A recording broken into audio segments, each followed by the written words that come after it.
to No Ideas Original Podcast featuring Shalon, the good brother, Mr. Rob, and Zane. Today we're here with General Steele of Smith & Wesson, Boot Camp, Duck Down, Brooklyn Extraordinary. Bucktown. How you doing? I'm good. Hey, hold on. Let me turn this light on. Okay.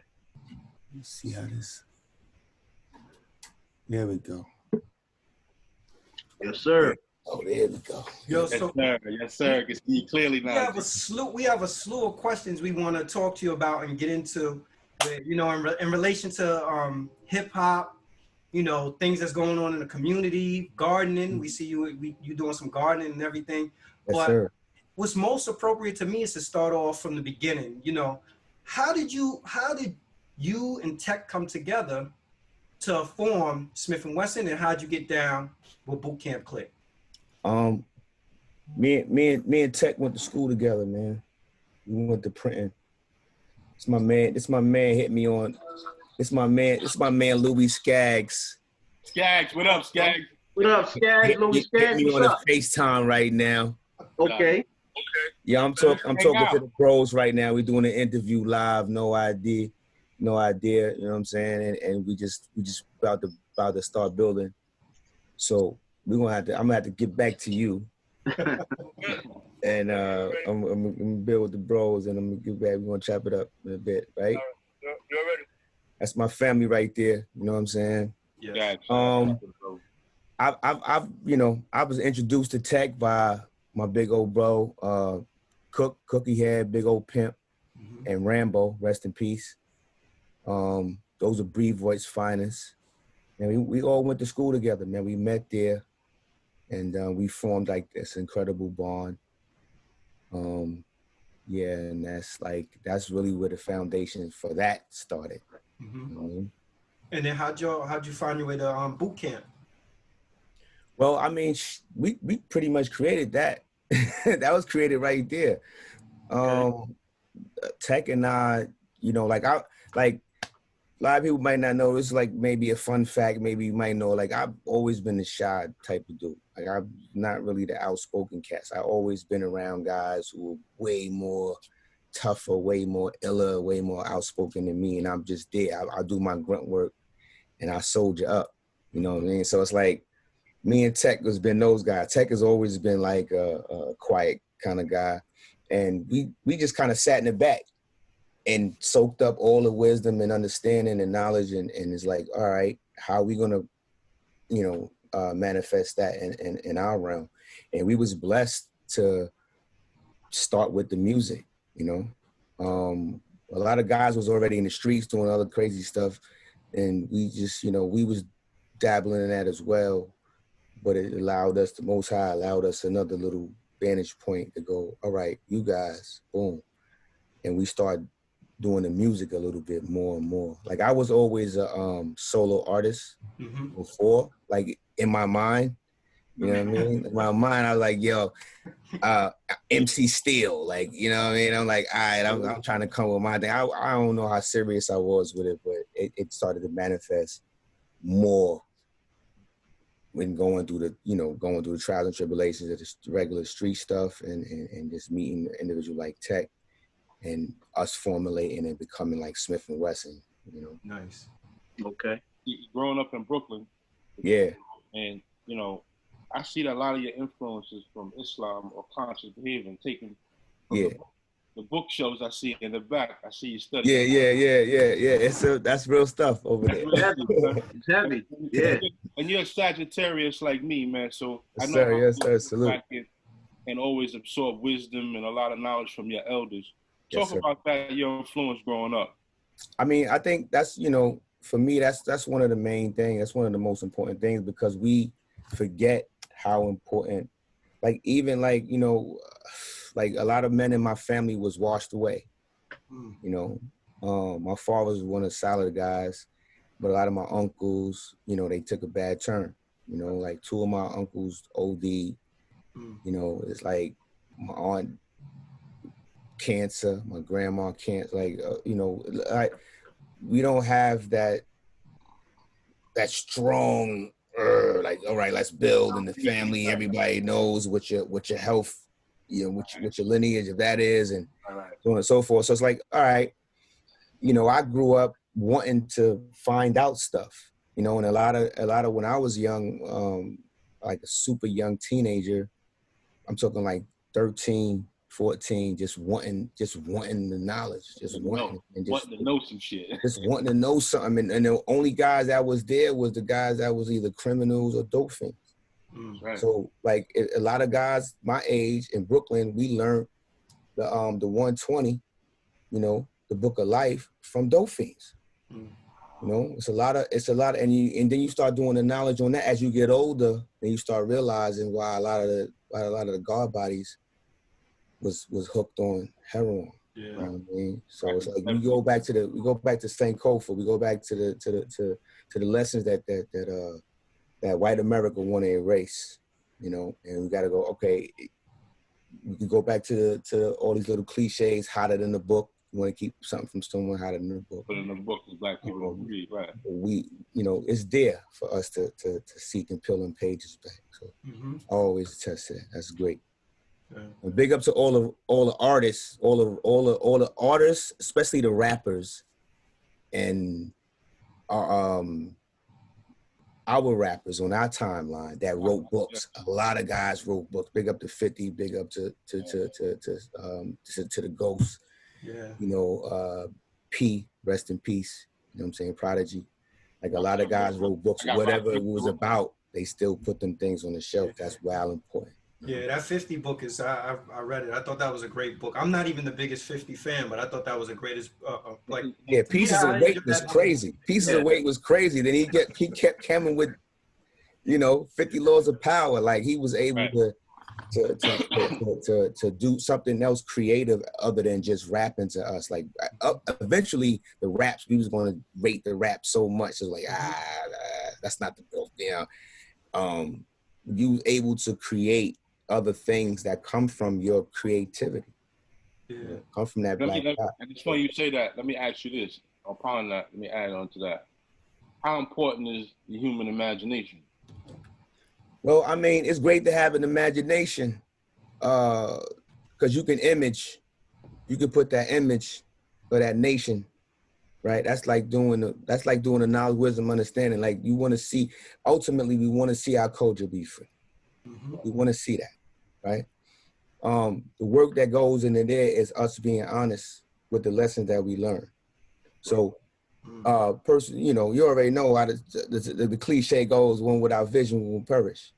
You know what I'm saying? So we have some type of vision, we have some type of image, and the image, if the image is mutated, then you're gonna have, like, you know, these different things that's going, right? You're gonna have to deal with all of those type of things. But I think that at least we have, you know, all of us had a start, right? In this realm, right? We have a start where it's like we birth through our earth, and then we start to imagine stuff. You know, when we start putting things together, you can imagine being great. Whatever that means to you, you're going to strive to be that. So I think having imagination is a good part, and then dealing with reality. Right. You know? Now, General Steele, when was the age, if you can recall, when you wrote your first rhyme? What was it, if you can remember? And what made you want to become an MC? Because I don't consider you a rapper. I consider you an MC. MC's on a higher echelon when it comes to rap. I appreciate that.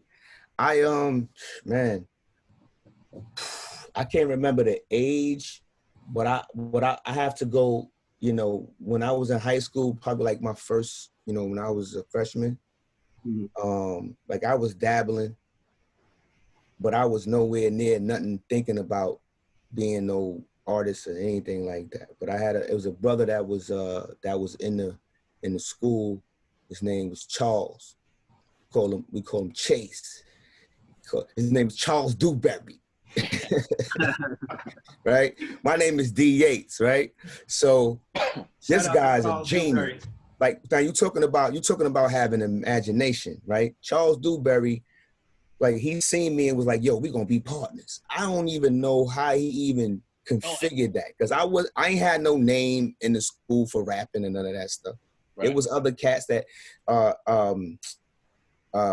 Onyx, what's son name? Tropical. That's what they call him. Tropical. Sticky Fingers. Sticky Fingers. Yeah, he had the same kind of hairdo as you got. That's a fact. Wow.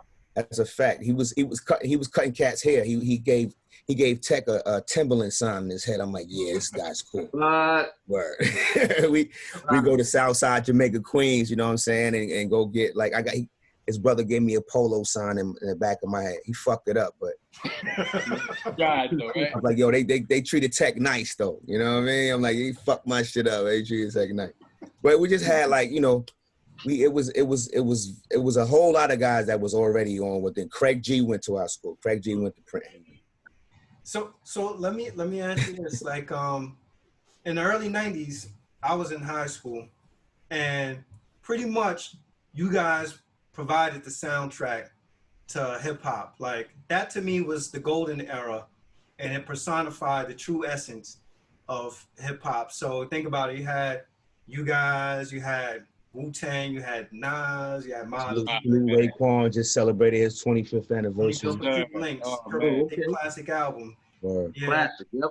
So was there any pressure in creating a classic album? Because you guys created a classic album with The Shining. Like I must have listened to that shit every day on the train going back and forth to school.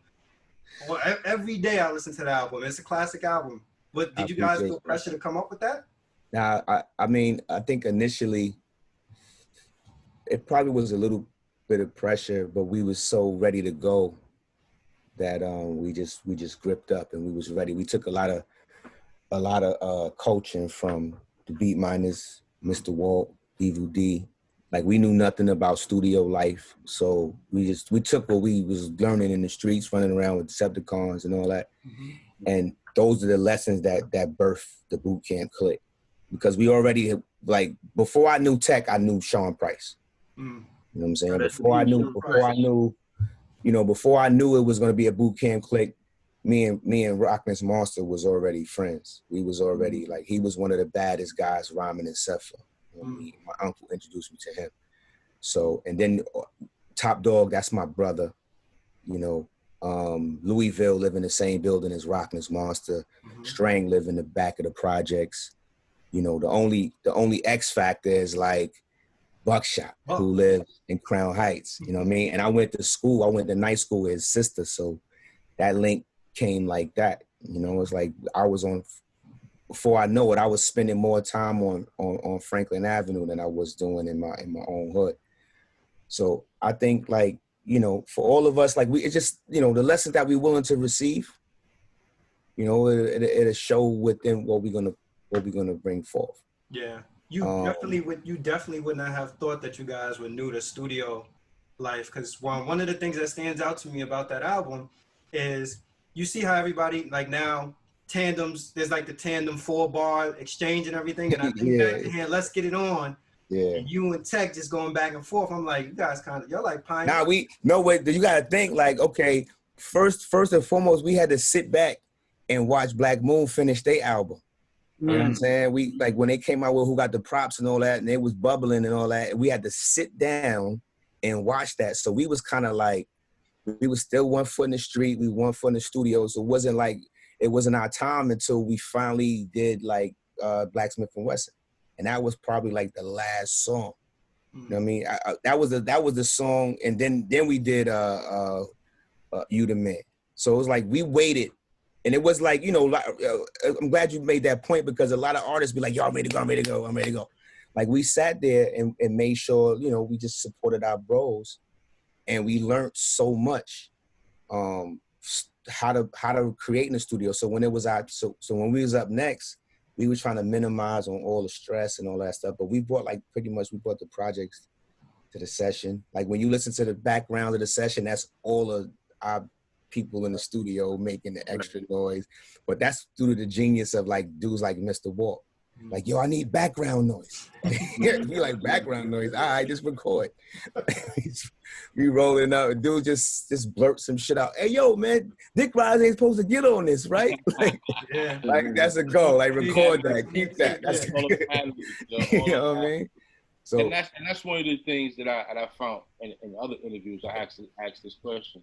You know, when did people stop not hanging out in the studio? Everyone is emailing songs and all this. And I think, and in a small career, I didn't have no crazy career, but I've been around brothers. When you're in the studio, from the breathing, something to fall, it all matters. But now, breaking bread together, that definitely. I think you know what. I'll be honest, man. I can't really blame no one person, but I will say that technology kind of like gave us an option.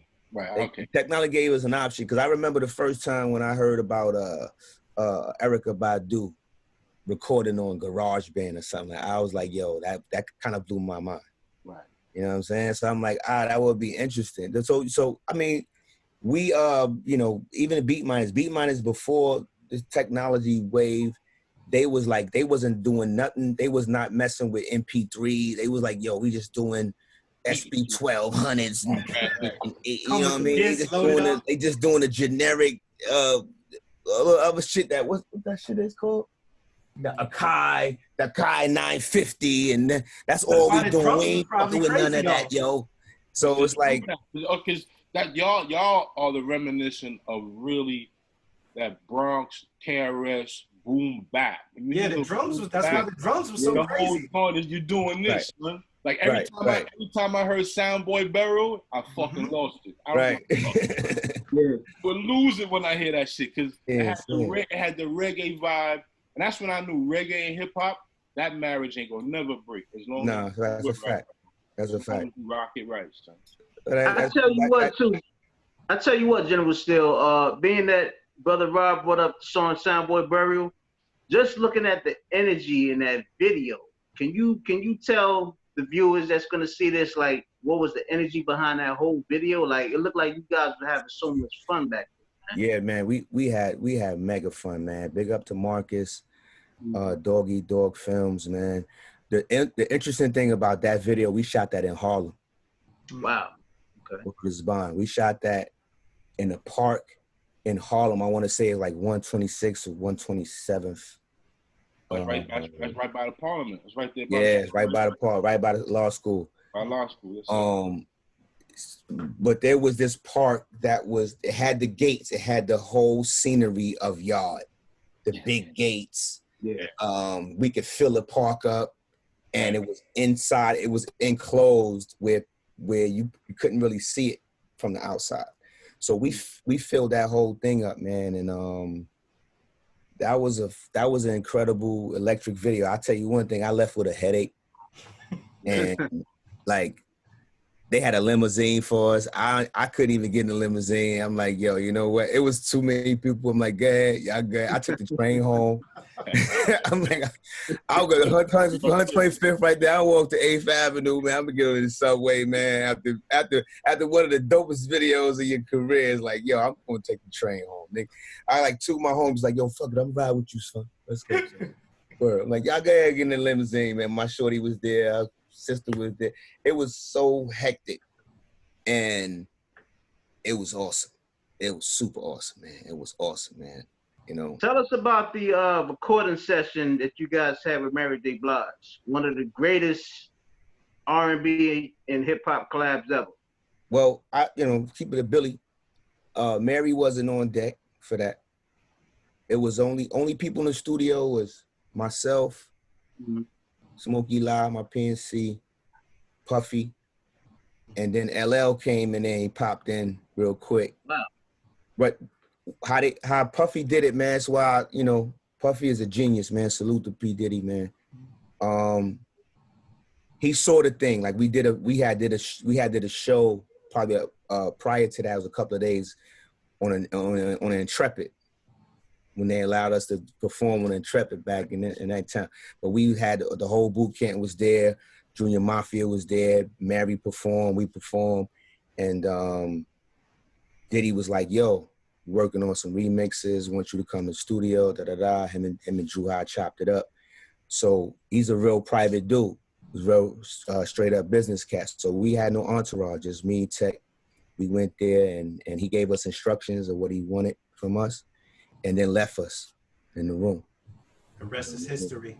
Classic. The rest is history. And then we'll look up in the room and we'll see like see LL dance to the beat and like this, like you know what I mean. But none of them allowed to come in there and say it wasn't a bunch of yo, what's up, yo, smoke weed. It wasn't even that. That was something that, you know, I'm glad that me and Tech are able to do, because our sessions be crazy.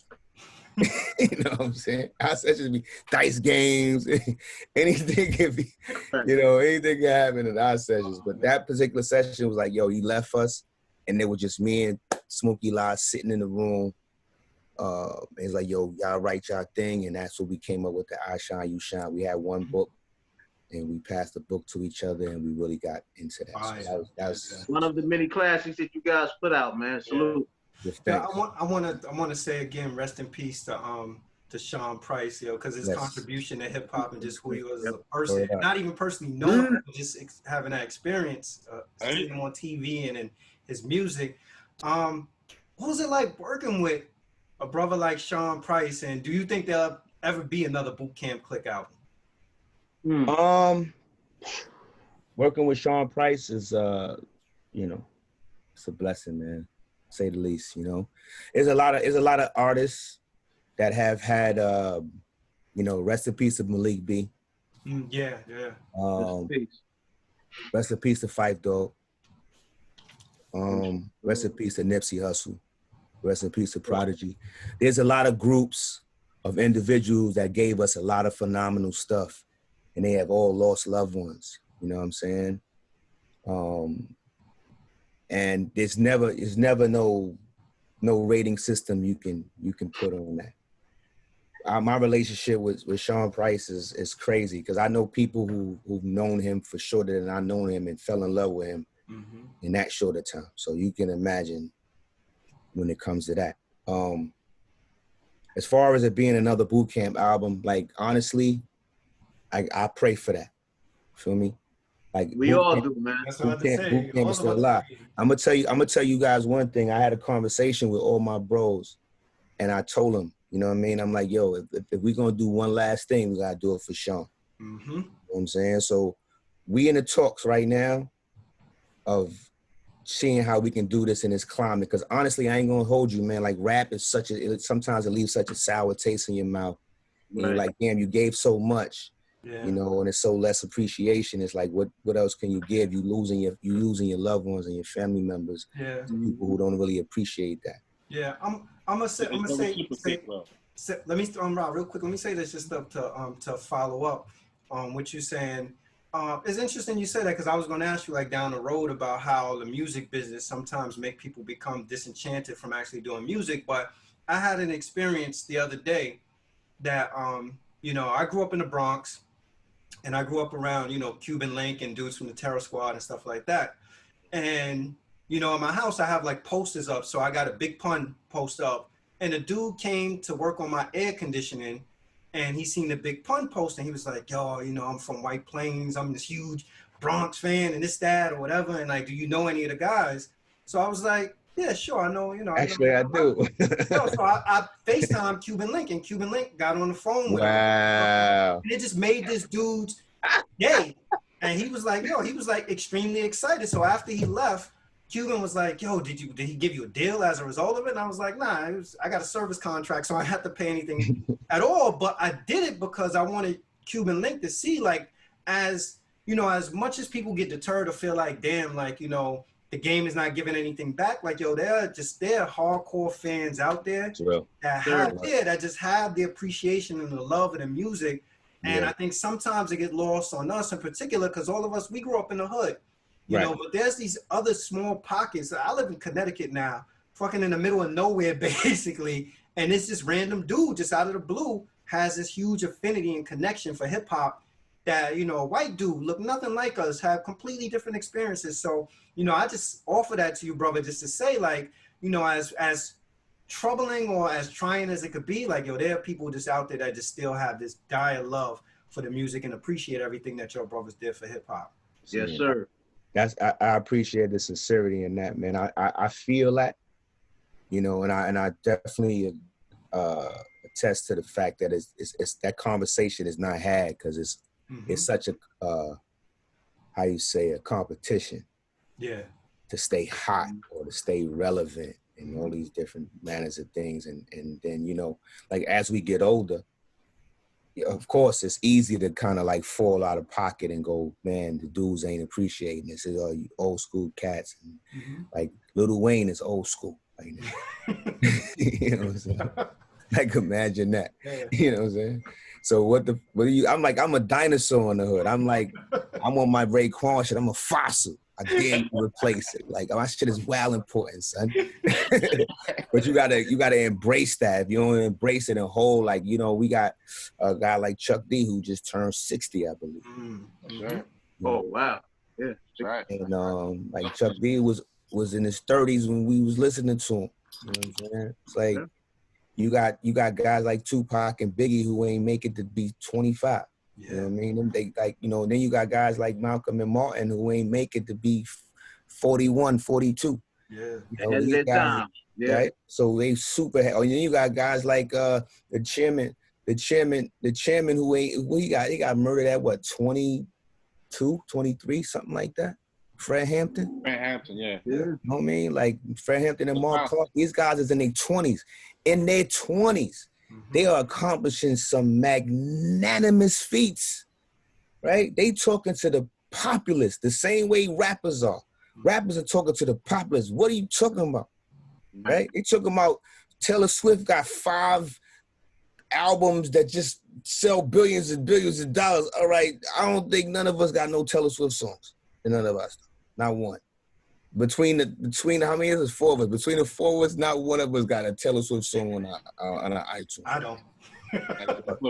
But I tell you what, and General. there's no diss to her, but we, you know. Yeah, it's just not my thing. But yeah, I respect the craft. It just ain't for me. I tell you what, though, General Steele, like big time pop artists like Adele, Taylor Swift, whomever, they listening to hip hop. When That's they a listen fact. to hip hop, they listening to that 90s era. That's why I wasn't mad. Like, I can't hate. Like, no disrespect. I know Kanye got issues and all that, but he be on to something sometimes. He be on to something sometimes. He always managed to take that shit way too far. But sometimes he be like, yo, hold up, chill. How you vote her? Like, he was on to something. Because you look at it, like the racism, the overt racism, like in this industry, they act like they ain't stealing. They stealing everything. Come on, yo, get out of here. Yo, listen, on everything I love, man, we not supposed to say nothing, right? Which is crazy. And then you got like Beyonce doing Black is King on Disney, right? Which is cool. But at the same time, you got the Lion King, where you got the people that's the family of the people that's behind that is getting like dumped on.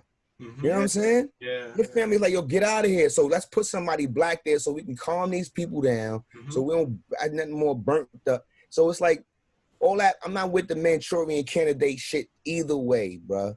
And what I am with is like if we put enough in, like before Prodigy signed out. Like he was dropping a lot of gems. If you go back to his joints, you'll realize how much he was rhyming way more than Havoc. Like, he was dropping gems, bro. He was talking about Illuminati with Mama so early, like, and then right before he passed, right before he made his passage, he had a show where he was dealing with the different versions of, you know, conspiracy theories, and he was trying to put something together with Sasha, and you know, I don't, you know, we can all get into our theorizing and conspiracies, but my thing is this: let's just create, let's flood the market, let's flood it, because these people will love to pillage everything that we create. They will love to. I don't want to say which people they are, because the worst devil is the black devil. You know what I mean? So these people who are willing to pillage and who are willing to covet that which others create, they're going to have a hard time on their hands when we keep giving them so much beautiful stuff. You know what I mean? You got to burn down a lot of far. You got to burn down the world. Be like, you know what? I'm just a devil. I can't hide no more. Like, why is this shit burning in California? Oh, you know what? You got me. I'm a devil. You know what I'm saying? Like, oh, come on, man. And one thing I wanted to know, you were very close to Pete. Now Yes. the brother is gone. What has changed your life since he's been gone? I stopped. I think that, I in my mind, I have it's like another book of the Bible or the Quran, if you may. Like this brother left. I love your mind. You're such a Sagittarius. This brother left. He left jewels, and every now and again, they hit you and go, "Wow!" I'll be like, "There's a scroll of Sean. What would Sean do?" And he gave me personally in certain jewels, like, yo, rap.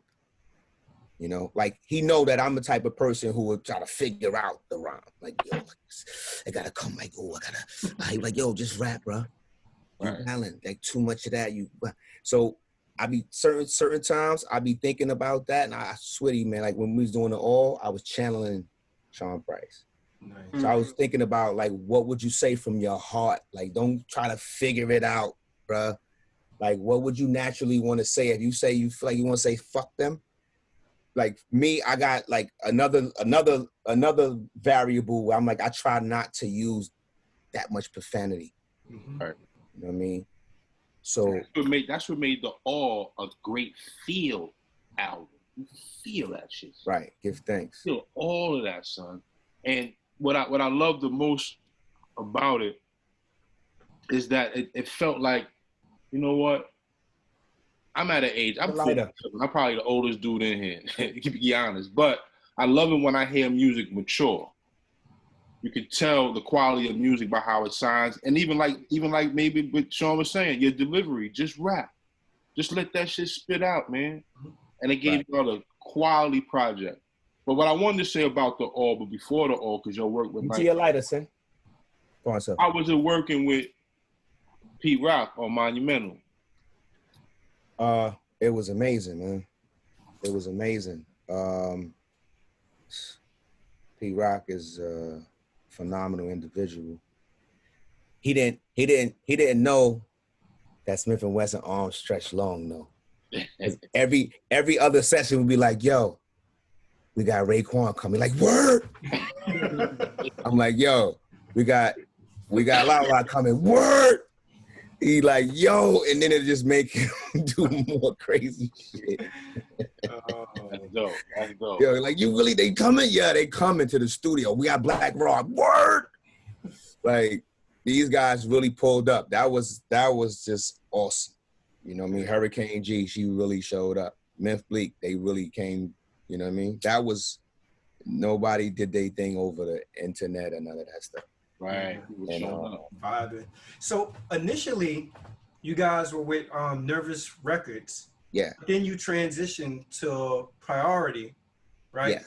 What are some of the lessons learned versus, because even though Nervous, I guess in theory was a label, but you guys to me had the first original independent feel as a label. What was some of the lessons learned transitioning from a Nervous to a Priority Records?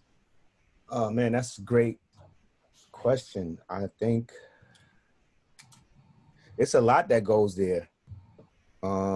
Drew Howard was an intern at Nervous, and Buckshot created like this great bond. They was friends before we even met these guys. Buckshot, Black Moon first manager was Chuck Chillout. Wow. You know what I mean? So it's like these guys, the older guys were trying to bring the younger guys in. Right. And we had our version. We just like these guys, right? These guys now, like, yo, we had our version. We thinking a little bit differently than that. You know what I mean? But we still listen to our pioneers, and we just studied the lessons, man. I don't think it was no crazy formula. We just paid attention to what was right and what was wrong. We listened. Me and Tech sat in on a lot of meetings. We listened a lot. It was quiet a lot. Flies on the wall. We was able to be in those meetings. Even when the first meeting with Priority. Nice. When they were making the shift, these guys included us. They didn't have to include us. we always been there from the gate. So I guess we kept that foundation there until it got like way too serious. It's like, yo, all right, Drew, you know, we started to draw the lines a little bit more, and everybody had to tend to certain responsibilities a little bit more. Yeah. But from the gates, man, we was just learning, man. We was on our grunt work, and we got some of the best lessons that you won't get them now like that. Right. Yeah. That's good to hear. You have to be there. So now, what was can you recall, like, what was the experience when you guys went on your first tour? The first tour was horrible. Really? It was horrible, God. Where's bond? The first tour, we had a bus. We ain't know shit about nothing. We went to, I don't know where we went to, somewhere in like the Midwest, and it was like tornadoes and shit. Damn. Oh, man. We was in a hotel room on the first floor. We ain't never seen no tornadoes. We was about to run to the tornadoes. Like, yo, that shit is dope. Hold up, let's see. That's before Instagram, so we wasn't recording nothing. We just wanted to get close and see stupid nigga shit. Right. But it's like everybody else is running the other way. We running this way. Like, yo, you know what? Then we start thinking like, yo, I want to go home. Right. I mean, at that time, I forget what year it was, and I forget what album it was. It might have been For the People, but like, I was trying my hand at being a vegetarian. That sucked. It's tough, man. Hard. That's gotta be tough. Yeah, I'm like, yo, nobody gave a fuck about that. Nobody cared. I had no empathy whatsoever. It was a different time, though, right? It was a different time. McDonald's. I went to McDonald's and they had a vegetarian burger that was a burger with lettuce and a tomato on it. I was like, yo, I want to go home, man. A salad burger.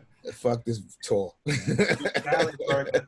They, you know what I mean? They couldn't think of nothing else but to just put like a lettuce and a tomato on it. Really, not even a pickle, like nothing. A salad burger, man. Yeah. So what? You know, what's another interesting thing? The fact that you got hit with the cease and desist from Smith & Wesson, the gun manufacturers, and they made you change it. Well, they didn't make you, but you guys changed your name to the Cocoa Brothers. Yeah. How'd you end up getting the rights to change your name back to Smith & Wesson? And I like the Cocoa Brothers. I liked it too. Cocoa Brothers, yeah. That was a good moniker. Well, we was informed by some good counsel that they never had a right to even come at us. Like, the thing about where we was at, we just started, you know, 9-5, 9-6, we getting cease and desist and shit. Like, we don't got power to fight that. Like, that would have stripped us. It probably gave us great press, but you know, it could have beat us down financially more than what we was at the point. So we just had to bow down gracefully to a high power. But we have always been informed since then that, you know, when you're dealing with these marketing laws, they tricky, and it's a lot of things that you're able to do and you can do. So we just revisited it, and, you know, we just with the help of our counsel, we just kept pushing, you know. So we using that shit. Like, that's don't got nothing to do. And if it come up again, then we're gonna have to see what we're gonna have to do. Yeah. But I think that we already understand that this is a different time, and yeah, you know, it's just separate entities, right? Cocoa Brothers was a dope moniker, but you built the brand. Like, everybody knew Smith & Wesson. Right. I saw on your IG also that you're into gardening. And Rob has a green thumb also. Rob got, I go to Rob crib right in the front. He got his whole garden growing and all this shit. I haven't got there yet, but I'm trying to get there. How'd you get into gardening? I'm from Brownsville, man. You know what I'm saying? Like, we always play in the dirt. Yeah. You know what I mean? We play in the dirt, man. We learn how to grow beans when we in kindergarten. Yeah. Right. You know what I'm saying? That's the same process you use when you popping them marijuana seeds. That's right, bro. You know, right. It's the same process. It's just remembering what the earth does, what the earth provides for you. I lived in Jamaica, Queens for a little bit. when I from like 9/7 to probably like 2011, something like that. And like I enjoyed being out there, having a backyard, a front yard. I used to take seeds. That's when watermelon had seeds in it. Yeah. So I get mine from down south now, man. You know what I'm saying? See what I'm saying? Like you, that's what I'm talking about. All right, so all right, so you can get yo. Listen, man, you can get it popping. Like anybody that want to have like a plant-based diet, you can grow a lot of your greens in your yard. Greens is not hard to grow. Some fruits is hard to grow. You got to figure out the right temperature. Potatoes is wild easy. Squash, stuff like that. Your herbs, all that's a go. Beans, easy. But just getting to know how to toil the land. Like this is where we come from. This is where our ancestors come from. Like some is carpenters, some is farmers, some is fishers, some is hunters. So I mean, while we have access to this land, like I'm like, man, I want to use everything. Every ounce of it. Every ounce of it, God. Yo, Rob is smiling. Go ahead, Rob. Tell him what you got in your garden. My wife is a chef, so our idea is to eat farm to table fresh. So everything should come straight from the farm. So she's heavy on tomatoes. She's heavy on peppers. I got cayenne peppers in there. I got green peppers in there. I got basil. I got cucumbers. I got onions. I have ginger. Ginger spurred on because of what we're going through now. You know what I'm saying? Listen, man, and we're about to buy property where at least I have a 1/4 acre where I can have all the fucking things. I'm gonna have a pepper section, a tomato section, an onion section. And that's the way it's gonna be, man. I'm with you on it. See, like shit like that make me smile, man, because when I go, like in my neighborhood where I'm at right now, like ginger costs $1,000. You know what I'm saying? $1,000 a pound. You're like, damn, I can't buy no ginger, yo. I can't get it. You get about maybe 4 or 5 pots, and the thing is, you can buy ginger and just break a piece off and put it right back in the dirt and start it all over. You know what I'm saying? Don't matter what side it's from. It don't matter what side, as long as there's a side. I call it the nipple side because it has the little where the tail comes from. Put that under about 2 inches of dirt. In 60 days, you got a big ass piece of ginger. You can take off, son.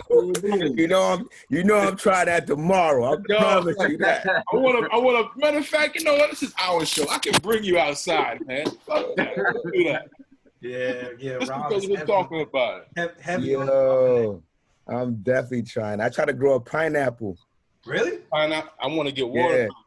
Because when you put it in the water, you can see the roots are drop. It takes a minute. You gotta dry it out, and then oh man, that's gorgeous. What's that? Oh, those are my cucumbers there. Down here, my peppers. Look at that. Rob getting busy. Yo. This is my ginger right here. That's what ginger plant look like, yo. Yeah. Nice those are my red onions right there, and I have purple basil and regular. Yeah. Yo, this is all in the front of my crib. Wait till I get some yard, yo. Yo, forget about it. I got a Rob crib. I'm like, damn, this still got everything popping up. Yo. And that was one of the reasons I wanted to ask you, because Sean Price is not with us, and I think, his demise had to do a lot with health. And I'm dealing with kidney disease. You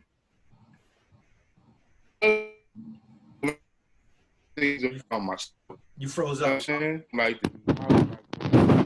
all these different things I had to learn, and I just said, you know what? I need to take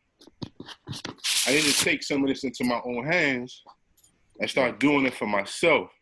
And that's why, growing up in the Bronx, just like you. My uncle was in 5%, and I had cousins in the nation, son. So I've read the 120, I've read the Supreme Wisdom, and I was like, yo, I'm a black man, yo. I'm an original man. And that just took on to me. So now I just read, and I start studying things, man. How does that affect you? Like I said, that back to the question about P not being here and not changing your life. How has that affected you health-wise?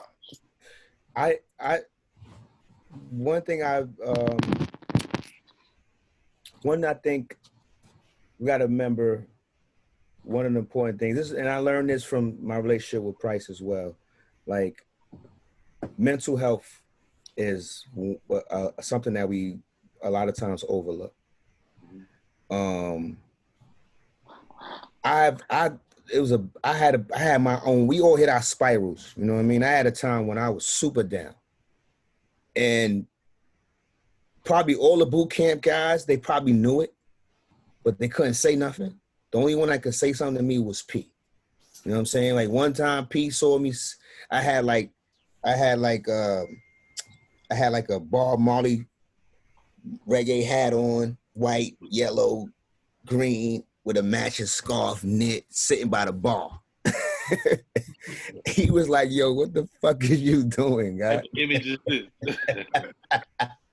I'm like, just like when he said that, I'm like, yo, it just broke like all kind of shit down.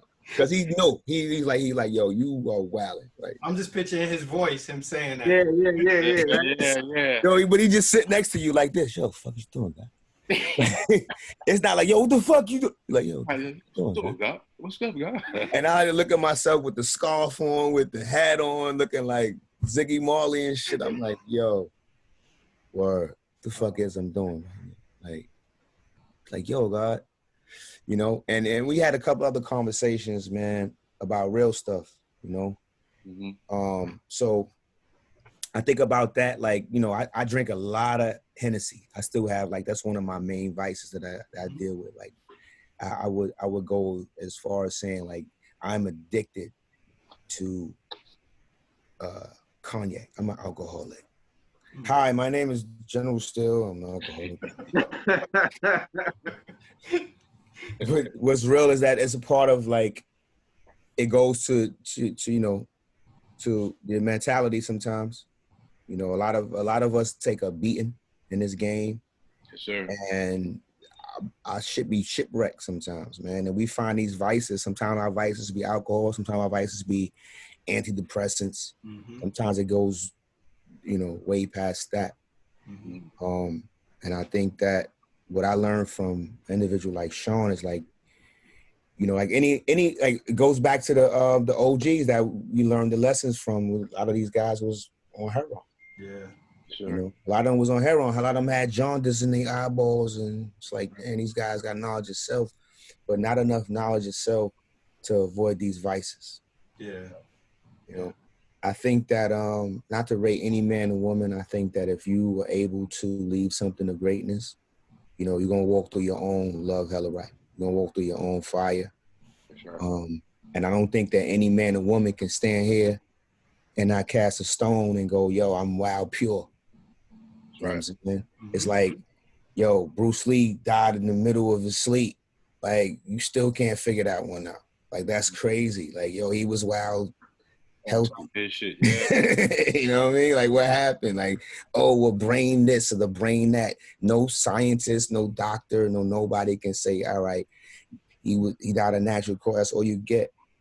You know what I'm saying? But your natural causes also go to your what you put into why you breathing. Yeah. Right. We had we interviewed Mike Hands last week, and we were talking about health, and we were talking about eating healthy. Right. And one of the things I was saying to him is, I think that part of the reason why people don't eat as healthy as they could in the hood is, one, I think, is economical. The other is education. And he was saying, he made a good point. He was like, well, it doesn't really cost that much to eat healthy. But I think sometimes there's a misconception that people think it costs a lot more to eat healthy, because people think about Whole Foods, and Whole Foods could get costly, things like that. But I would ask you, like, why do you think, you know, growing up in the hood, we have a tendency to have a diet where we may not necessarily eat as healthy as other people? I think we live on the run, man. You know, we all like Noriega, man. We just like Eating on the niggas run. on the run eating. You know what I'm saying? Like, we like it fast. Like we it quick, like right? it quick. You know, the first time we seen McDonald's or Express, we was like, yo, we couldn't wait to order some French fries. Right. You know, meanwhile, like, I grew up eating a home cooked meal I grew up in the projects. I grew up my moms and pops wasn't with none of that fast food was like a treat. I went to the Blue Moon. We talked about that before, where growing up, you know what, if your parents got you some McDonald's, it was like, it was a one-off. It wasn't every day. That was the lottery. Yeah. The lottery. I was the lottery. If you was able to have a McDonald's birthday, you had your man in the friends hood, come to right? McDonald's and you could do that. Like, yo, you had a birthday burger and stuff. Like they gave you a Sunday with a thing. Like, that was great. But we got used to that. And I think that that's another part of where we live. That's why it's called the wilderness of North America. Because now it's about corporations that can eat off the babies. This is what Tupac was talking about. The hate you gave little infants fucks everyone. Yeah. Like, that's real, because now it's like, yo, we don't care about these guys. Like, you talking about food programs that the Panthers had. You know, even our Latino brothers had, some of our Asian brothers, and also some of our Indian brothers and sisters had. It was about feeding the community. Mm-hmm. Until free lunch became this thing that we go, I ain't doing that. That's for poor people. Yeah. Meanwhile, we poor. Like, we all poor. We're like, get out of here. You more poor than, like. So we started doing, I guess, like, self-racism. Like, we're going, or not even racism. We're just class clashing. Mm-hmm. You know, which is what we have now. Which is when you look at hip hop now, it's like everybody like, who got the most.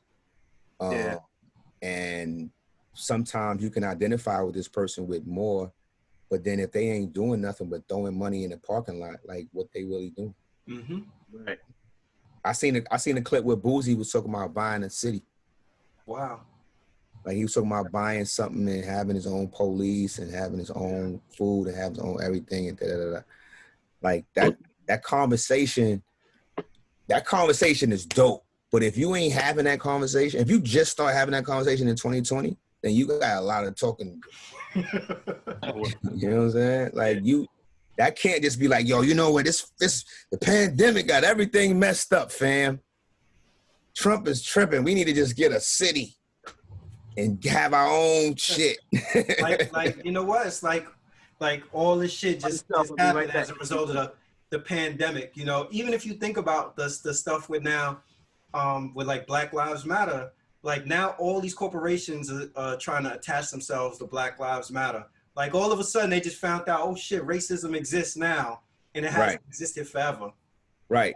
And you talking about, this is the first time you've seen a man killed on camera. This is not the first time you've seen a man killed on camera. This is not. So it's like, this time, give thanks. And I say that in the most dire regards, because somebody died for us to go, yo, okay. This shit, you know what I mean? But then it's like 7 other people die, like, in the same realm. Mm-hmm. Maybe like 2 died like 2 weeks ago. This one died like last year around this time. Nobody said nothing about that. This kid still has nothing, you know. I mean, we still talk about these cowards that killed Breonna Taylor. Yeah. You know, it's like, all right, when we start getting into the trends of following and like being on these bandwagons, it's easy to get kind of like whirlwinded. Yeah. And straight. Caught up in it. Yep. Yeah. One of the things that I personally struggle with, and you know, it's hard for me, is when I see people, you know, you try to use what they perceive, and I say this with quotation marks, black on black crime, because I'm a firm believer that crime is about proximity and opportunity. If you're a white person, you live around all white people, the crimes you commit, you're going to commit against white people. If you're Asian and you're around a bunch of Asian people, you know, and you live around Asian people, you commit crimes, it's going to be around Asian people. But people have used the fact that in the hood, we have violence as a way to sort of diminish the whole Black Lives Matter movement. And for some reason, it's a struggle for people to make the separation that, you know, what we have going on in the hood should not devalue what other people are doing to us. So I'm just wondering, like, from your perspective, like, how do we help people understand that those are 2 different ills that we have going on as Black people?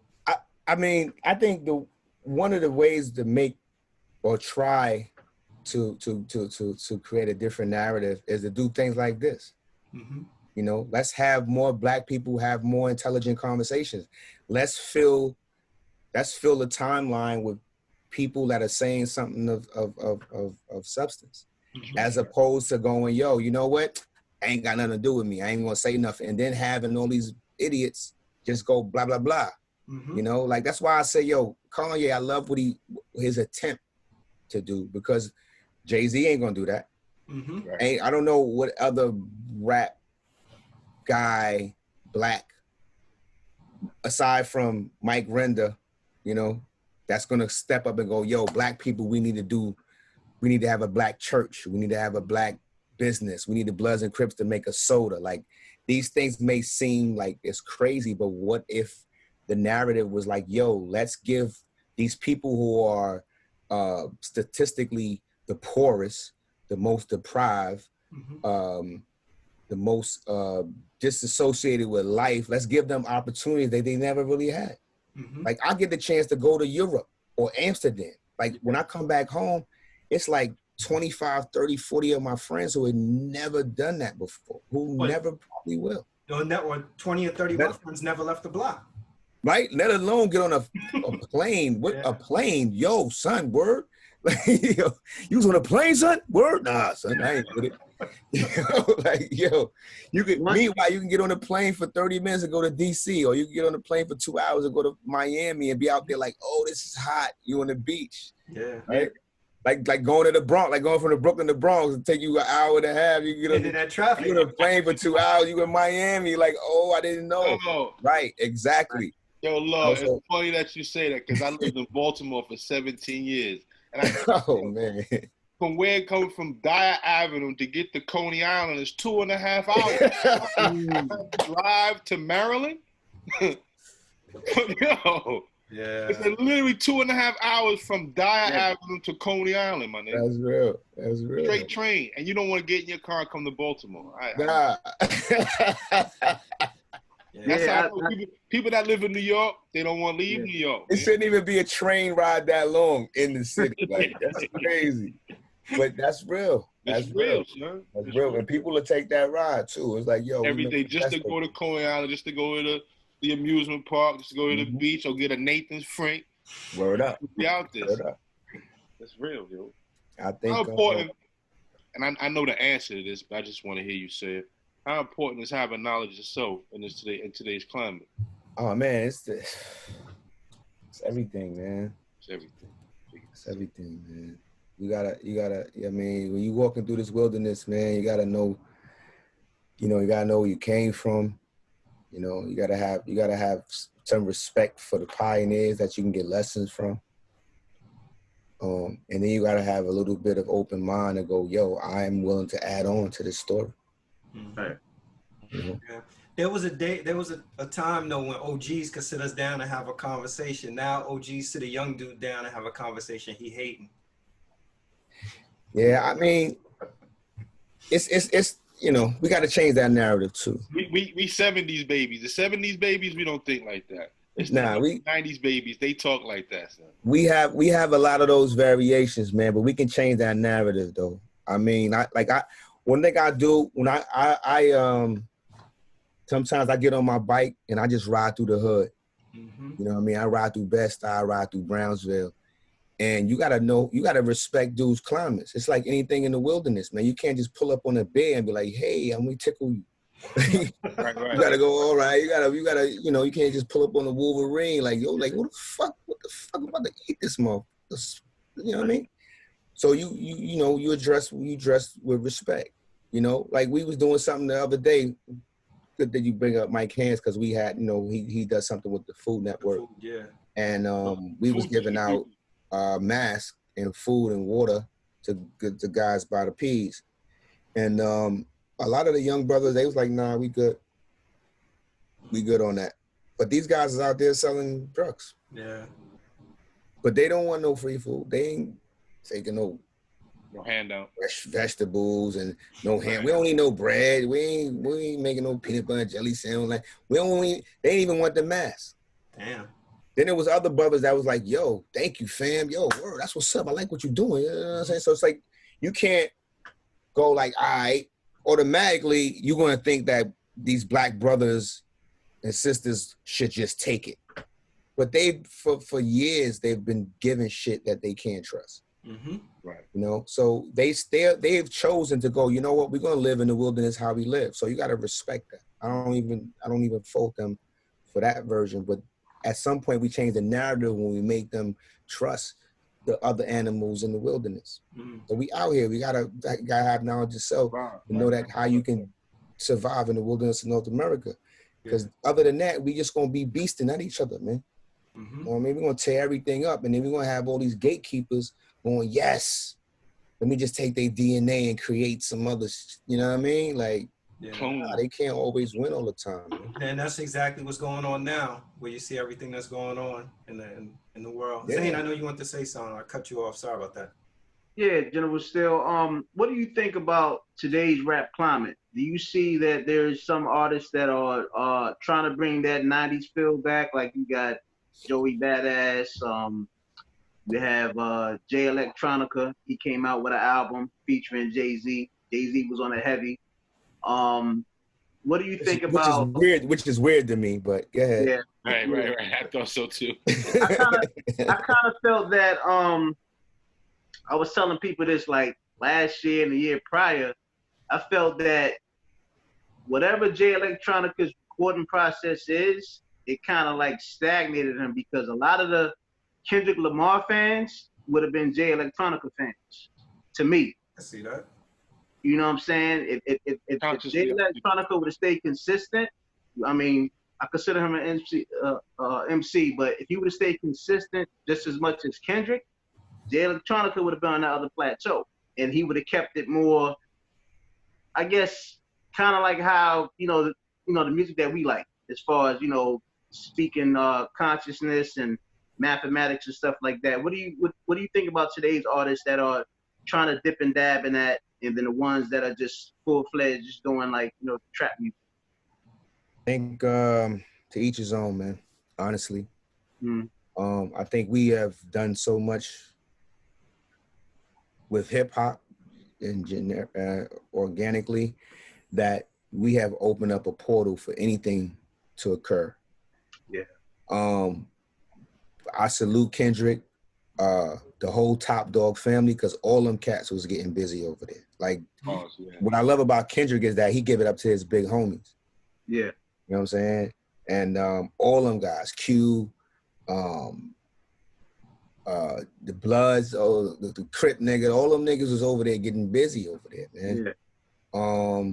It's just like when you look at Griselda, right. Our Buffalo homies, they up north. They done switched the whole climate. They up here in the cold. Right. Really got busy now. You know what I'm saying? It's like, like these guys is not, they relentless, and they letting us know that there is no holds barred. So you're gonna have this hardcore version, and you're gonna have this eclectic version, you're gonna have this bohemian version, and you're gonna have this mixture of,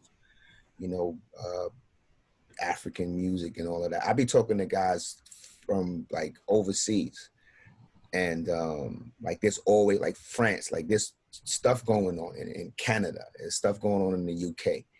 Right. And I, for me, I'm from Brownsville, man. And like it always blows my mind when I'm introduced to this other variable. Like you just think like it started in the Bronx. That's amazing.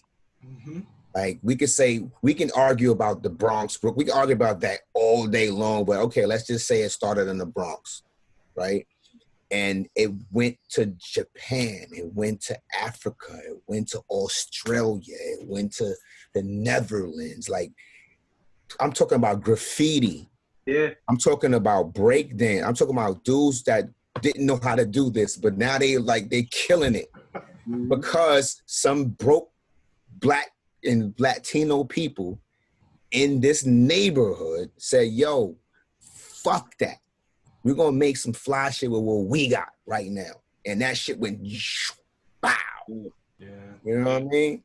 So we're going to have like the good, bad, and the ugly. I think that we have to have an open mind and have an open forum because some of it represents places that we've never traveled to. So right. Like instead of us going, get that out of there. That's not the authentic. That's not how we do it. Yo, Rolo, let's go there and see what's going on over there. Yeah, that's the beauty Let's of have hip-hop ambassador too, for that. like hip hop has evolved so much that there to me, like if I look at the hip hop now and like there's some things that I think that's good music, there's some things that's not for me, but I realize like there's a lane for everybody with hip hop. Let me ask you this: speaking of the lane, have you seen what's going on with Tamika Mallory and the producer guy J.W. Lucas? Nah, I'm not familiar with that. So apparently J.W. Lucas is a producer, a white gentleman that makes tracks, that he must have made a statement that he felt that Breonna Taylor, her killing was almost justified based on the people that she associated with. So he said something along the lines of, well, she had mysterious packages come into her house and she associated with drug dealers. And when you're around those kind of people, how he knew that? This is the kind of energy that you get. So Tamika Mallory ended up going on live, I guess, having a conversation with him, and they got into this huge back and forth exchange as a result of it. And then she called for his cancellation, and she's asking artists to not record with him and everything. And it seems like this guy continues to keep doubling down. He went as far as making a statement that as a white man, he could do more for the Black Lives Matter movement than she could. Well, you know, a white man is. His name is George Soros. He's running that whole campaign. But the That's arrogance, a whole nother story right there, bro. George Soros is a whole nother chapter right there, bro. to double down on that, and this is what I mean, you know, kind of to tie the two in about the evolution of hip hop, because maybe 30 years ago, I don't know if there was a place in hip hop for him, but somehow this guy has found a way to get a seat at the table that makes him believe that he's more empowered to talk about black people issues than black people. I signed a contract with Nervous Records in 1994, 4, something like that. Mm-hmm. That was ran by white folk. Mm-hmm. And they didn't know they was gonna get what they was gonna get. Right. They had no idea that Tech and Steele was gonna talk that stuff that they was talking. They ain't know. And they ain't know that we wasn't with that old school version of how you raw black folks. Yeah. You know what I'm saying? So we have changed the narrative in that regards, but at the same time, they got so many steps ahead of us that they can go, yo, well, the paper says this. Mm. You know what I mean? So if you playing by the paper game, maybe in that regards, these mofos have inherited the cheat code. Right. But one thing they don't have is the creative bug that black folk have. Mm-hmm. So they're gonna always have to you always gotta rob a nigga. You gotta appropriate. Like you're not gonna be able to make you're not gonna be able to willy white your way through life and make some, like all of these white folk that's famous had somebody of color that influenced them. That's a fact.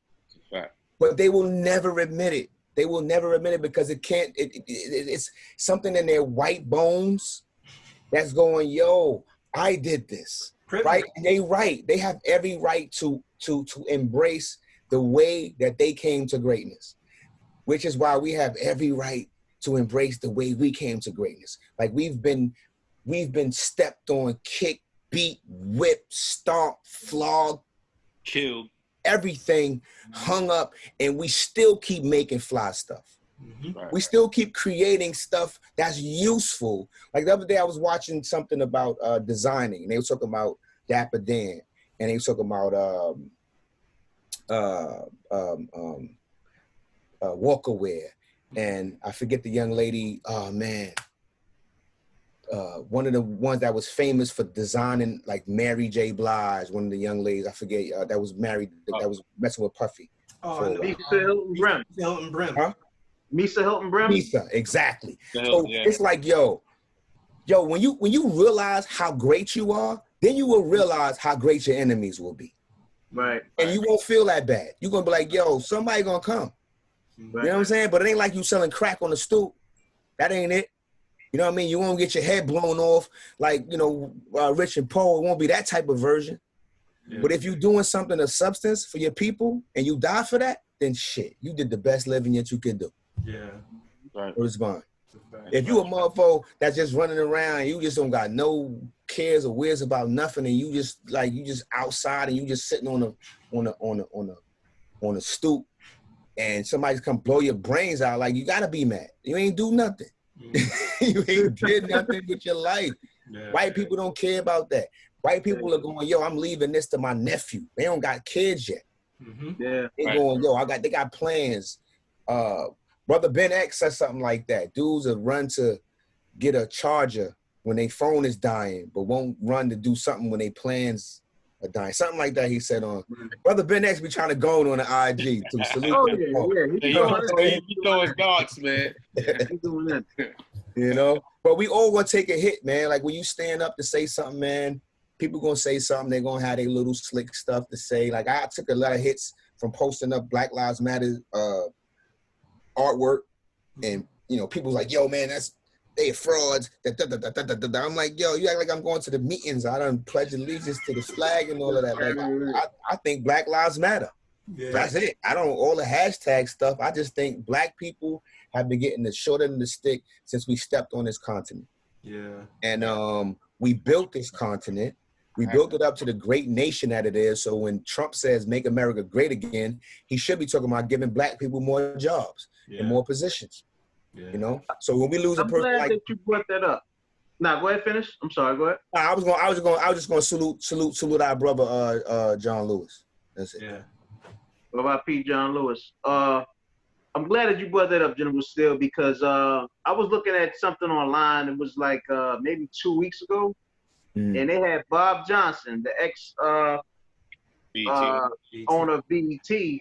He was saying that he's for reparations, and he named, I forgot how many trillions it was, but he was like, hey, it's time for us to get reparations. What do you think about that? I think that'll never happen.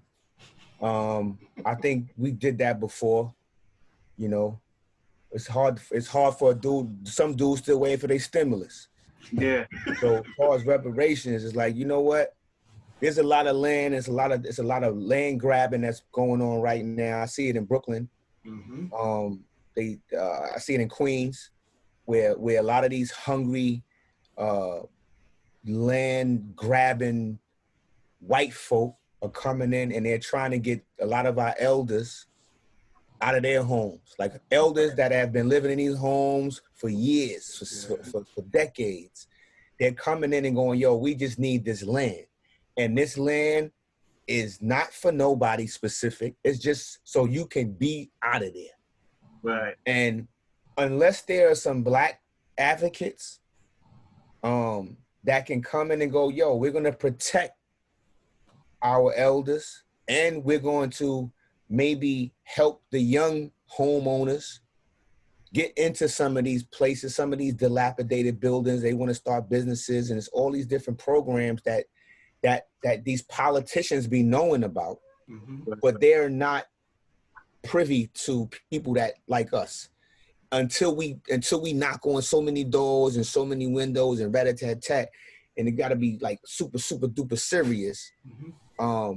So we can secure these places where we can have these things within our cities that we live in, where we can plant food, or we can open up businesses that we like to eat at, where we don't got to go to a Whole Foods or a Key Food or a Stop and Shop or a ShopRite, right, or RCBC, whatever that is. You come to Browder Farms, and I got peppers, I got tomatoes, I got. You know what I'm saying? So, like, I would go there. That's a fact.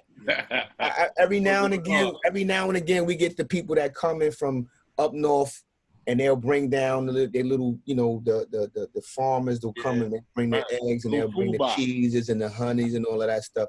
And it's like, they get they butts bust so much that they got to charge us, right, premium, certain type of figure. So for the average person, it's like, nah, I'll just buy this cheap ass honey, or I'll buy these cheap ass eggs, or like. But you're getting the raw deal, because if you know, you already know.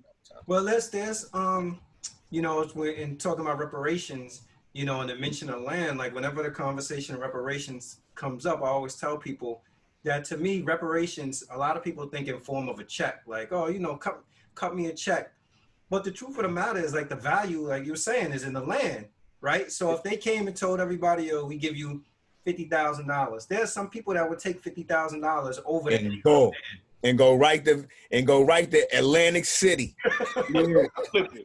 And put I it don't know if in they the make it strip that club. far. They may go to Straight to the strip club. 125th and get the Go to New York 250. Foot Locker or whatever it is. But you know, when we start talking about like reparations and stuff like that, that's the stuff that I want to hear them, you know, lay out. Like, all right, you giving out some land, you giving out free education to people, you giving out small businesses to us. Like, what are you giving to us that's going to give us an opportunity to actually create generational wealth?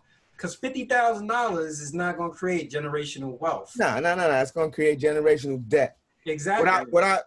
In that vein, to add on, pardon me, cut your wisdom. Like they have, I think it's Steinway Studios in Brooklyn, and you got all these, you know, these Jewish guys, Italian guys, they run in that area. But then in Brooklyn, you have so many different African American, Latino filmmakers. Like, we're the guys who are providing the content. You probably won't really hear their name unless they're in like the Sundance Film Festival or something like that. They got to win like some type of crazy award. But there's money that we just need more advocates. I feel like I am turning into my parents when I'm like, yo, all the kids that's going to school, you got to become a lawyer, a doctor, An engineer. like, an engineer. Like, all that makes sense. If they would have explained it to us instead of just saying it like, yo, you could be a doctor. Like, get out of here. Nobody going to school for all them years. What? Yeah. Like, okay, you be a doctor, you're gonna make mad money. Oh, you should have said that. Yo, I'm gonna be mad. Yo, be a lawyer, I can do, yeah. All right, so you could be you could be a person who does, what do you call it? An accountant? Lord have mercy. Right. It's my wife. Yeah, see what I'm saying? Long hours. You know what I'm saying? You got to mingle around individuals that are useful to the movement. The movement is your survival, right? If you don't survive, you can't help nothing. Okay, if you can't plant food, you can't, a person that comes to you that's hungry, you can go, yo, here's a batch of kale, here's some beans, here's some dill, yo, go make you a nice little salad, eat that food. You know what I mean? Like, you can now be productive within your own personal existence. That's right. Like, so you don't have to be this rich guy, because these guys got mad money. They got marble and gold and stuff. There's no plants around them, none. Yeah, right? You know what I mean? They got artificial leaves and stuff like that. Like, you would not enjoy your life if that's how you was living. Right. Yeah. Or it'd be cool for like a weekend, then you'd be like, yo, what we doing, fam? Yeah, that's funny. Before you came on, though, we were talking about, we were having a conversation about, you know, a conversation about a number of things, but we were talking about like happiness and how happiness, and I was saying to people, like, you know, a lot of people think that happiness is an external concept, but happiness is really an internal concept. And I always tell people that, you know, you think about, there's something that you've always wanted in life, whether it be the car, the clothing item, the jewelry, the house, or whatever it is, you get it. And just like you said, some time go by and you be like, all right, so what's next? Yeah. But that internal happiness is what keeps you, you know, keep you motivated. Like that, the person who is internally happy is the person that they don't have all of what's viewed as like the illustrious trappings, but they just have inner peace and they feel like they've self-actualized based on whatever their potential is.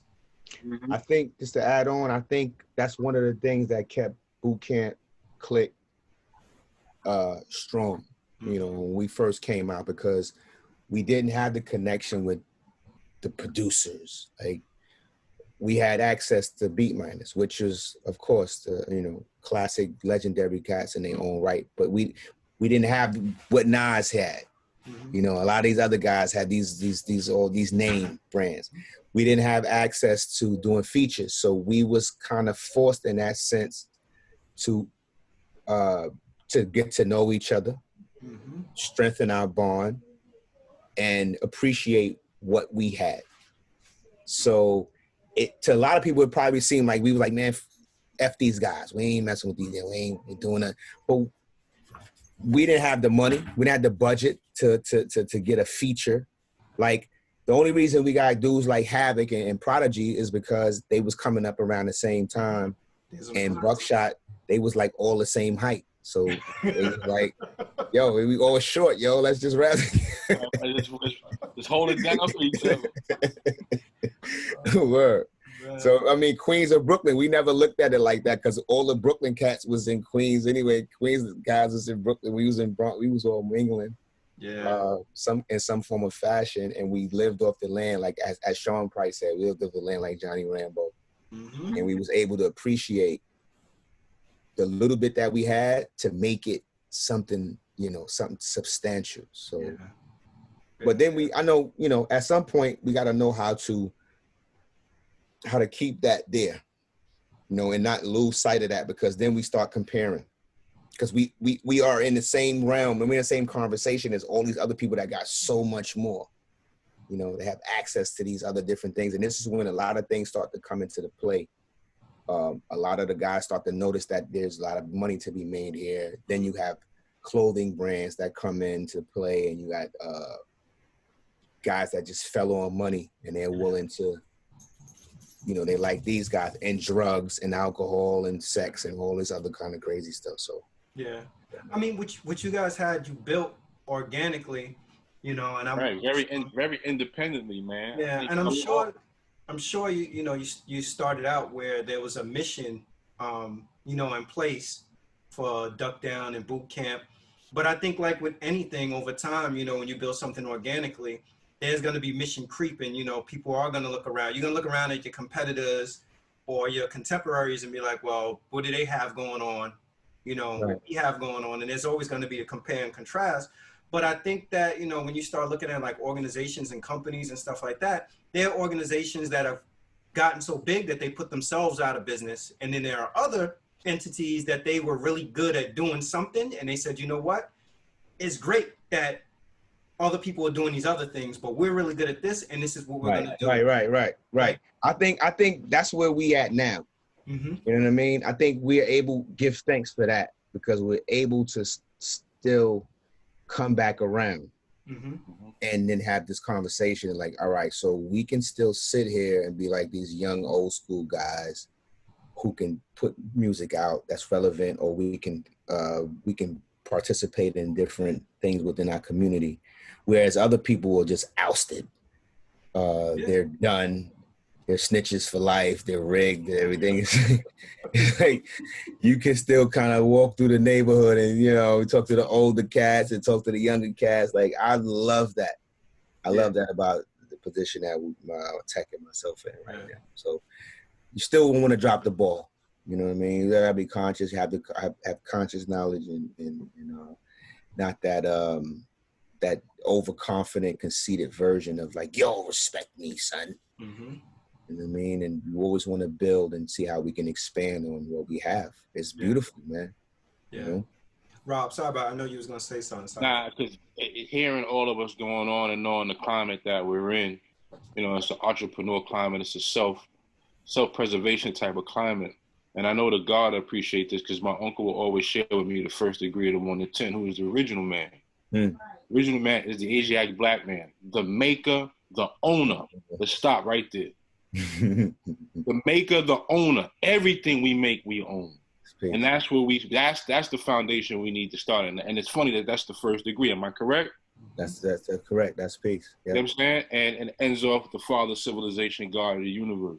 Yeah. So with that being said, I always employ, and I tell the bro, I tell Shadon every time we on here, anytime we have a show like this, it's going to be about knowledge, man.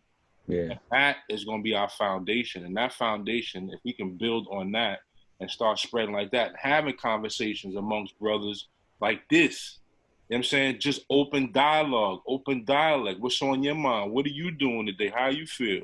Right. And then we can bring that to the community and teach the shorties how to do it amongst themselves when we ain't around. Right. That's how I learned from the OGs.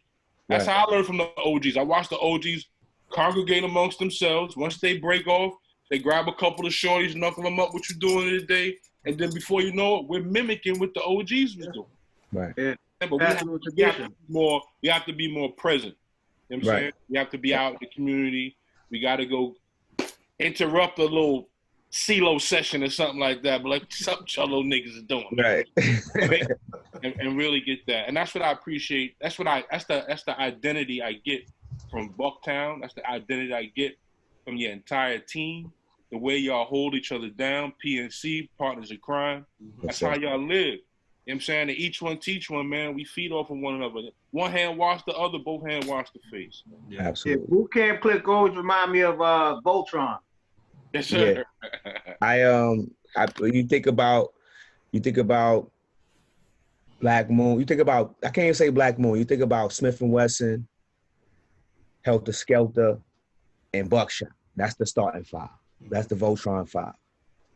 Yeah. You know what I'm saying? And then when you put the other three, that's the Great Eight. You know, we lost Sean, and we the Magnificent Seven. Yeah. There you So go. we back to that God degree.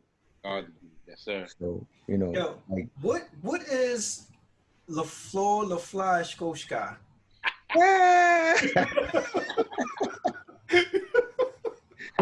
Le fleur est Skoshka. I tell you what, when I first heard that song title, I was like, this is some fly shit. That shit is fire, boy. Yeah. That's what that means right there. Le fleur is like flowers. That's life. You know, le fleur. Mm-hmm. It's like the fly part of life. And Eskoshka, I don't think that's some shit that these guys made up. Yo, how'd y'all come up It with that sounds stuff? great. You know what I mean? Like Shaw Price is a genius, man. Like he can make something like from nothing. You know what I mean? He go from that black dot and if it sticks in his brain and he thinks it's something that can make people laugh or make him think, then he's gonna use it. Yes, sir.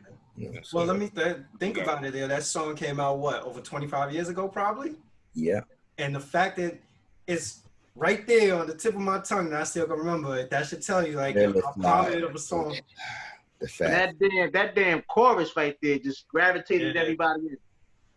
Yo, that's Yo. hunger. That's hunger right there. That's finest right there, right? Like these guys, those five guys, right? That's off the bench. They off the bench right now, right?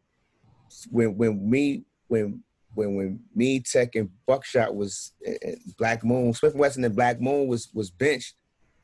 They had to carry the flag. They stepped up. That's right. So they was the first ones to sign the priority.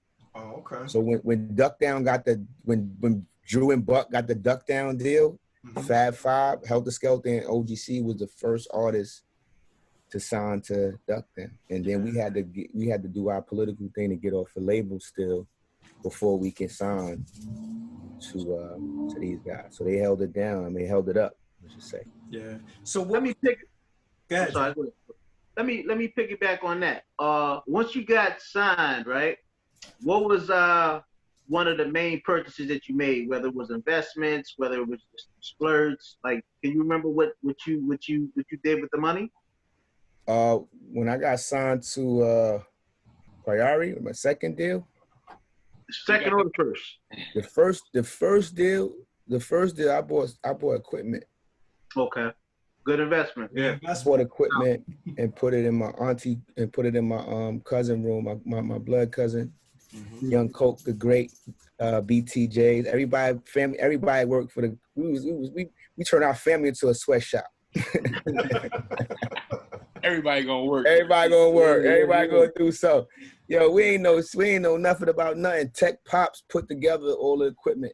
You know what I'm saying? He was mad, but he did it anyway. You know what I mean? I told Tech how to do it already. He don't remember nothing. He sat there. Tech Pop play like 3 different instruments, man. Wow. You know what I mean? Tech is mad modest with it, but he, you know, his dad has been jammed with some of the finest of the finest, you know, musicians. Nice. But we was able to get, like, first year I bought equipment, and it wasn't a lot of bread. You know what I mean? It was like $3,500. I just took all of that and just said, yo, boom, we need equipment. Everybody we need a 1,200. We had like 1,200. My man chipped in, bought the other 2, but I bought like 4 computer. I bought like a computer, 4 keyboard. That's the time when we had the buy lines. I don't know if y'all remember the buy lines back in the days. You could buy a car, you could buy a house. Yeah. Like I bought my equipment out the buy lines, so I had all that stuff. And then with the second deal, I think what I did with the second deal, I bought me a Lexus, man. Okay. You know what I mean? I bought me an expensive European car. I was gonna buy me an Astro van, right? But my wisdom is laughing at me right now. I'm like, everybody gotta get in, son. Right. I was still like vehicle, doofy. yo. I'm still doofy. I was like, yo, I gotta give something that everybody can get it. But my man was like, nah, yo. Tech had a Lexus. Buck had a Beamer. Strang had a Lexus already. Like, he was like, yo, man, PNC got a Lexus, man. You just got a Yoast. I'm like, I don't even know. That shit meant nothing to me. You know what I'm saying? I really don't give a fuck about none of that. Like, foreign car, that shit don't impress me really. It's cool. It's just, I can see why cats would get hype about stuff like that. But, you know, again, that was one of those things where I will admit, like, for me, I'm glad I made that purchase. But it was like, you know what I'm saying? Like, all right, you bought a car so everybody can have a Lexus. So when we driving through the city, we just look like, you know what I mean? It look crazy. Yeah. But then I also know, like, we going through the hood. And we going through the hood where niggas ain't got that shit. So, you know, a couple of times I had an antenna broke on my shit. You know what I'm saying? Like, yeah. A little bit, you know what I mean? I'm like, you know, a little scratch on the door, a little, like, what the fuck? Like, you know what I mean? It's like, niggas love you, but they hate that shit. Like, yo, we gotta be careful because you're still in the wilderness, man. It's like, I don't want to go out there and you know, it's not like the 80s when cats used to rock the crazy chains, crazy jewelry and all that. And then, you know, niggas was getting hung up for that. Yeah. You know what I'm saying? Even in the 90s, niggas was getting hung up for that too. Yeah. You come out here, niggas was coming out with their fake diamonds and all that shit. Niggas getting caught up in the club, getting shot at the club in the city and all of that. The wolves will come in. Yeah. So I don't know what you expect when you dangling all that meat in front of these hungry individuals. It's still we still where we at. We still where we at. But one thing I love about the boot camp is that, you know, we roll a certain way. Nobody act like they had a whole lot of shit. We just like I would come to the hood. I would always go to when I moved from Ceflo, when I moved from Brownsville, I was staying in Crown Heights, and I would always come to Brownsville, and I would always have the grill in my back in my trunk, and I would just pop out in front of Rockman's Monster back in his building. You're a true Rasta, yo. Only you know, Rasta. Like, yo, let's just cook up our food. Yo, that's how my wife pops do. Yo, let me get a little fish in before you know it. It's a jamboree, son. You know what I'm saying? Like nobody. It's Tuesday though. It's like, you know, it's like, nah, just gonna go over here, just get some fish real quick up the block. All right, everybody chipping in. Moms came downstairs. The kids is playing. So you change the whole narrative. It could be really whack. Right. But if you pull up to the P's and you just playing music all loud at your joint, you know what I'm saying? Like that's kind of, you know. Yeah. Right. But you never was with them things though, still. But you know, it's room for that too at certain points, in certain ventures, you know. Last question from me. I want to ask some. I mean, I don't know with everything that's going on with like the COVID stuff. I don't know if you had like, you know, shows and stuff scheduled that now is impacted as a result of this. You know, I'm just wondering like how's COVID changed the business model for an entertainer? You know, like is there gonna be some virtual Zooms, Western shows? COVID messed my money up, man. This year I was gonna make about $1 million, man. COVID, they came and my stimulus needed stimulus, man. They messed my whole thing up, man. Like, yo, man, that whole crew. I don't know. I think that again, man, we swift and changeable. You know, yeah, it will be a different variation or different vantage point of how we're gonna facilitate our performances. You know, it's late in the game, but a lot of people are starting to get conscious of like we can do things on a pay-per-view spectrum, or get some of these people with money who we spend money with all the goddamn time to invest and sponsor like a show like this. Mm-hmm. You know, man, it should be a sponsor for this. It should be some guys who paying to keep your lights on. Mm-hmm. For this, they should be paying for this dialogue right here. This is valuable intel.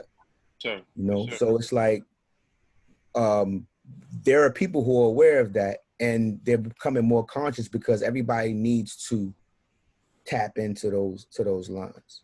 So the conversations, I guess, they got to get a little bit more on point, a little bit more dialed in. Yeah. And I think, you know, like me and Tech have explored, and it's still weird, but it takes you back. Like it takes you back to like the variety shows. Mm. You know, before we had phones where we can just do this with each other all the time. And you know, we got to go to the variety shows, and it's no crowd there yet. We don't have that yet.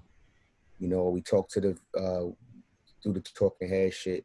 And I think you get to appreciate the build a little bit more. Yeah. Which, you know, we could build it up. Sure. We can build it up. It's dope. Word. Sure. I'm gonna save my question for last, Rob. Yeah, do your Go ahead, thing. bro. All I got is a chant, and I love this chant now that I've listened to the album. Okay. Now, General Steele, I have two questions, right? Yes, sir.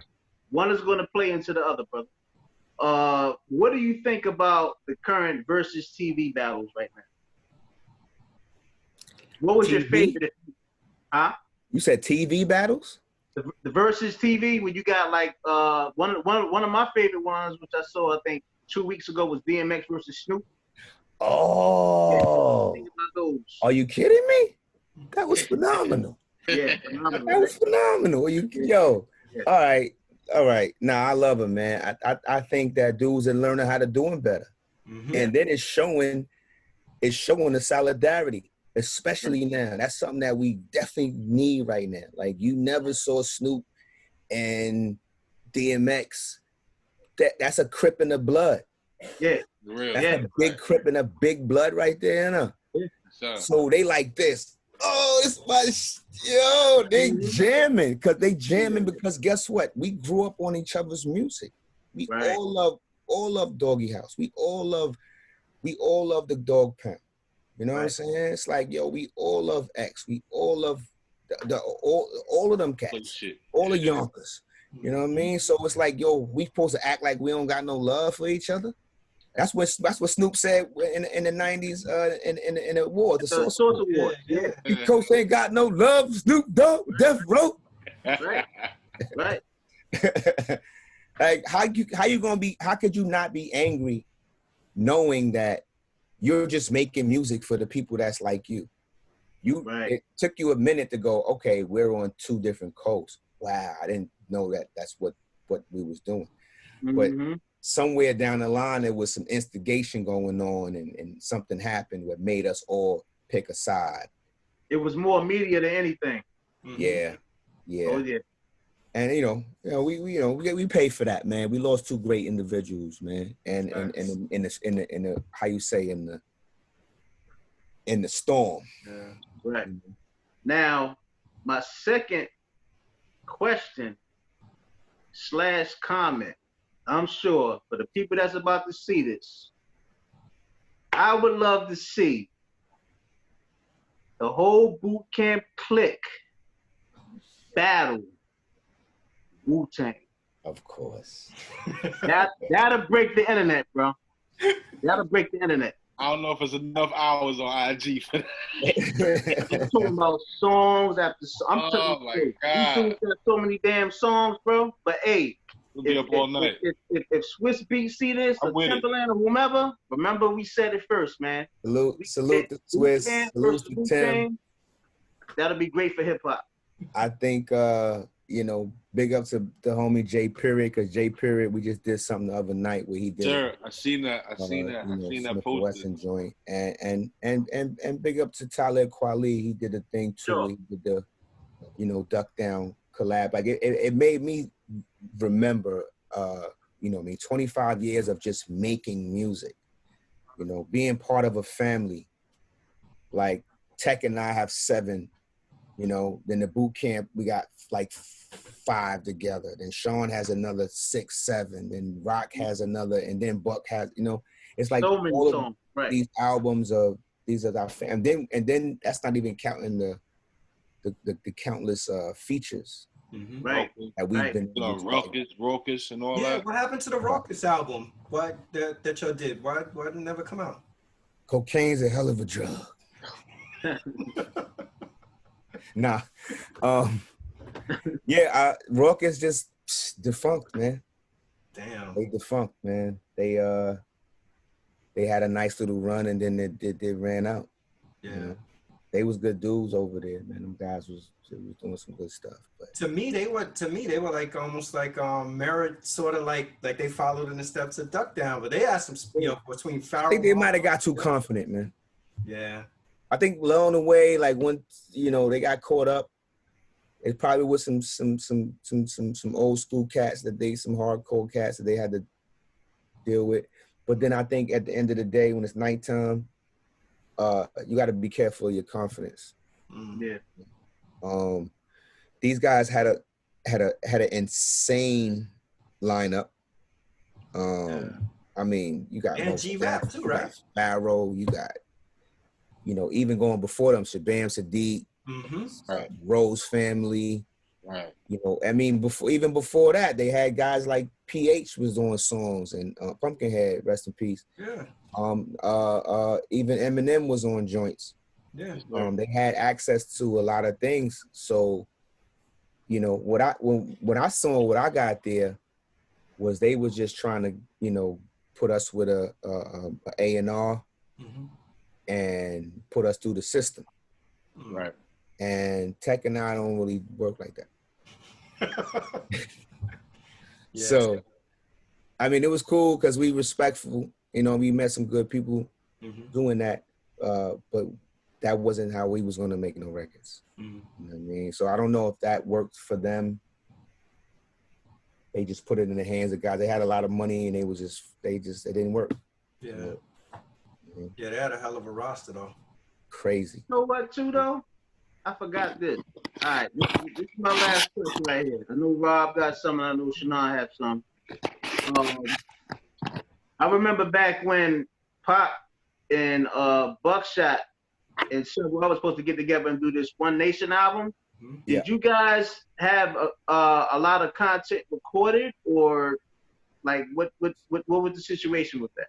We recorded like about 10 joints, something like that. Somewhere around that. We demoed a lot of stuff. But it was, it was up to Pac, it was up to the foundation to figure out what they was going to utilize and stuff. But yeah, we was out there for like a week and a half, in a crib, pretty much like waking up with the homie breaking bread, and incredible experience, man. Incredible experience. R.I.P. Tupac. Yeah. Peace. Remember imperfection, man. Yes, sir. The only thing I had, as soon as we wind this up, yo, I love this, yo. Yeah. Used to be a dreamer, and now I'm a schemer. Oh. Love that shit. Yo, son. Be a dreamer. Nah, just a schemer. Listen, man, yo, Lord, I appreciate your presence. I appreciate your wisdom. Yeah. I appreciate you just being in front of us, giving us your time and having time to spend with us, man. So that's all I have, man. God bless you. Give thanks. Thank you. Yeah. Thank you. I appreciate you, brothers, man. Again, I stress the fact that I'm getting used to this version of doing it like this, but